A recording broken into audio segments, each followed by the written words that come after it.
Anyway, si Ogie Diaz naman ay may say sa issue ngayon na maginang sina Icy ng sex bomb at ang naglagda niyang anak na si Andre Terrazona na drag queen na ngayon na ang screen name ay Sophia. Say ni Ogie, nung una, tanggap mong bakla ang anak mo. Ipinagmamalaki mo ang dalaga na ang anak mo. Tapos ngayon, may nagpa-realize lang sa'yo na parang kasalanan maging bakla, winiwis mo na sana ay magising na sa katotohanan ang anak mo. I think mas kasalanan sa Diyos yung kaipokritahan mo. Masahangaan pa kita kung sa una pa lang, consisting ka ng ayaw mong maging bakla ang anak mo. Ayan.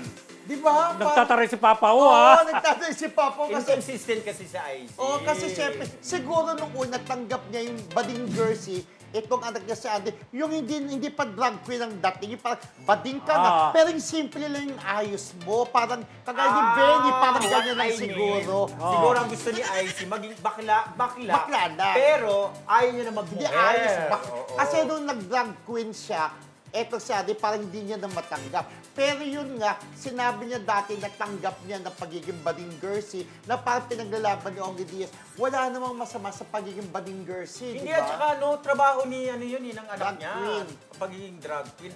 Doon yata siya yun yung source of income niya talaga. Pero ang tapa nga ni Ogie Diaz na pagsabihin ng ganyan si Iisi. May kay naman No? si Ogie para Diba? pagsabihan, di Oo. ba? One point si Papa O. Papa O na Oo. talaga namang pwedeng pagsabihan niya siya kasi based on his experience Oo, dapat bilang- talaga hindi ginaganyan, hindi binubuli mismo ng kanyang anak, yung kanyang ina ang kanyang anak. Pero in diba? fairness naman kay Icy Friend, hindi naman siguro binubuli. Oo. Nandun lang yung concern niya bilang ina, na pang feeling niya siguro baka mapahamak yung anak Correct. niya or Na something. Baka mababastos. Oo, Dahil parang ganun ganon. itsura niya na di ba? Oo. Correct. Pero feeling ko hindi bully yun eh. Natural sa isang magulang na maging ganun ang reaction. Pero alam mo, friend, dapat hindi na pinopost ni IC dun sa social media. Dapat kausapin niya ng personal ang kanyang anak. Ayun lamang. Ipangalantaran mo sa buong mundo na ganito, na kailangan magbago ka para sa kaligtasan mo. Mga ganong na parang akala mo siyang magliligtas ng mundo. Pero hindi friendship eh. Sabi ni Icy, Facebook ko to, care mo ba?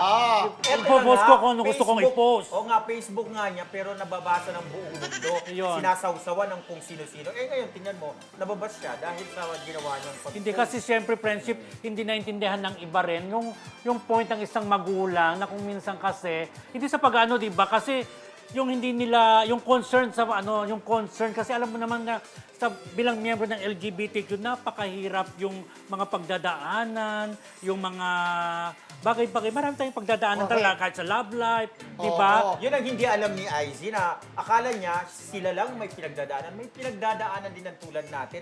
Mas matindi pa pero kaya lang natin dalhin. Oh, yun kaya nga. lang Correct, natin yun. bitbitin. Di ba? Pag hindi nila alam, okay kasi maging bakla ka, okay na. Kala nila okay lang tayo. Pero hindi nila alam, deep inside, durog na durog tayo. Pero alam mo, dapat talaga ang ituro ni na Icy maging matatag at laging humarap sa mga pagsubok o challenges. Yung anak nila na si Sophia. Hahangaan ko pa Sophia siya. na di ba? Hahangaan ko pa si IZ kung ang pinost niya, yung i-push niya, i-boost niya yung ng anak niya, mas bongga pa yun. Alam, parang nagdidebate na. May Parang point ka yun dyan. nga, di ba? Ang ganda.